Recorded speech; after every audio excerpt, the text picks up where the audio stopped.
Hi there Capricorn, thank you for joining me for your weekly forecast for week commencing the 1st of October. You're the most responsible member of the zodiac. That doesn't mean to say that you always want to be taking responsibility. And one of the wonderful things about Capricorns, as you get older, is the way you embrace a sense of fun. And you can almost have a childlike sense of humour, which is so wonderful and one of your greatest gifts. But there may be something this week that really sees you gnashing your teeth. Because as much as people just assume that you will pick up the pieces on a situation, it could cause chaos for you in terms of your plans for a settled home life, which may seem at the moment to be just beyond your reach. And all this can make you feel very, very restless indeed. But there is some good news coming, because on Wednesday, Venus, the planet of love, moves into an area which helps you to understand the truth of your closest involvements. It does unfortunately go opposite Neptune for a few days.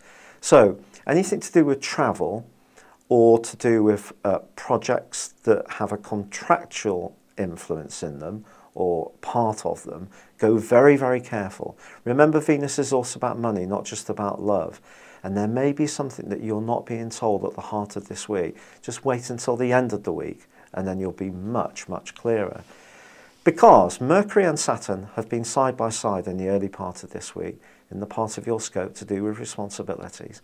But then on Friday and Saturday, respectively, they move. They move together, but into an area which is much more to do with your future in terms of your aspirations. Not so much your goals, but to do with the things that really feel meaningful to you. You might actually score a massive career goal at this time, or something you've worked towards for years may come to fruition now, but then as it does, you can start thinking about the next thing that you're attracted towards achieving, and it may be something completely different. Now, Mercury is also, in this location, about friendships, and Saturn is about restriction, and unfortunately, if you've got some weak friendships, well, some of those relationships could get shaken out of your life over the next 2.5 years. I'm not going to try to gloss this over. And then on Sunday, Mars, the power planet, does move into a tricky location, what's known as the 12th solar house. It's going to be here for 6 weeks, and your moods could be a little bit up and down. You need to give yourself a bit of slack, particularly if there's past very painful and difficult events you've gone through at an emotional level. Although you may have felt that you've dealt with them, it could be that there's still some residual emotional pain still there.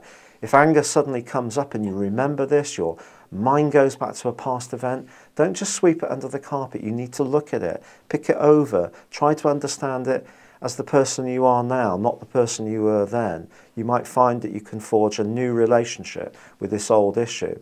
You may even decide that you'd like to go and have some counselling and talk it over with someone.